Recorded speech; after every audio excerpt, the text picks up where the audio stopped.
24 फरवरी को प्रधानमंत्री नरेंद्र मोदी बिहार के भागलपुर में एक जनसभा करने पहुंचते हैं और साथ ही साथ पहुंचते हैं बिहार के मुख्यमंत्री नीतीश कुमार। और उस जनसभा के संबोधन में प्रधानमंत्री नरेंद्र मोदी नीतीश कुमार की तरफ इशारा करते हुए कहते हैं कि यह लाडले मुख्यमंत्री हैं। पर बाद में जब इस बात का जिक्र होता है तो बिहार में पूर्णिया से सांसद पप्पू यादव अपनी तीखी जबान में कहते हैं कि जो लाडला मुख्यमंत्री बताया जा रहा है वह जनता की आंखों में कहीं न कहीं धूल झोंकने की साजिश तो नहीं, या कहीं कुर्सी हड़पने की कोशिश तो नहीं। बिहार के लोकप्रिय एवं बिहार के विकास के लिए समर्पित हमारे लाडले मुख्यमंत्री नीतीश कुमार जी,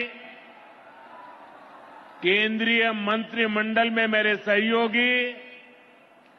पर सवाल तो यह बनता है कि इस बार जब गठबंधन में चुनाव होगा तो एनडीए की तरफ से मुख्यमंत्री उम्मीदवार नीतीश कुमार होंगे या नहीं होंगे, या कोई और नया चेहरा आ सकता है।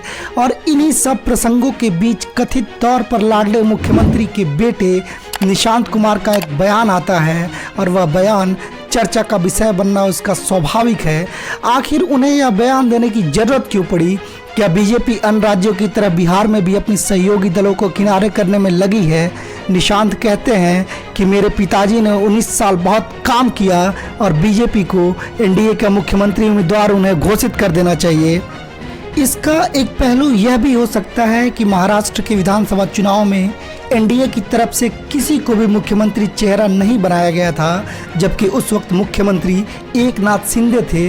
लेकिन जब चुनावी परिणाम आए तो परिणामों के बाद एकनाथ शिंदे को कुर्सी छोड़नी पड़ी और उस गद्दी पर बैठे बीजेपी के फडणवीस।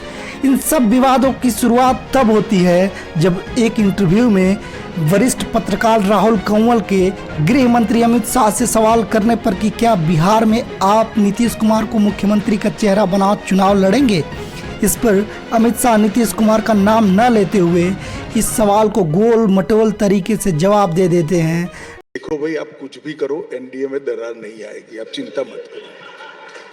नहीं तो अगला बिहार का चुनाव आप लड़ेंगे नीतीश जी के साथ, या चेहरा बनाकर, या आपको लगता है कि जैसे मुंबई में हुआ सेम फॉर्मूला वहां? देखिए, ऐसा है कि पार्टी के पॉलिसी डिसीजन इस प्रकार के कार्यक्रम में डिक्लेयर नहीं होते। नवंबर 2025 में बिहार में विधानसभा के चुनाव होने हैं और पर ऐसे में नीतीश कुमार की पार्टी जदयू को यह लगता है कि अगर नीतीश कुमार को मुख्यमंत्री का चेहरा जल्दी से जल्दी नहीं बनाया जाता है तो बिहार में भी महाराष्ट्र की तरह कुछ खेल होने की संभावना जारी रहेगी।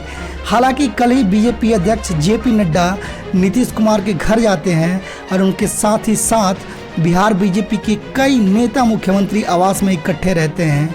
हालांकि बिहार बीजेपी के कई नेता यह कह चुके हैं कि हम मुख्यमंत्री नीतीश कुमार की अगुवाई में ही चुनाव लड़ेंगे, क्योंकि उन्हें भी इस बात का अंदेशा जरूर है कि कहीं नीतीश कुमार फिर से पाला न बदल ले।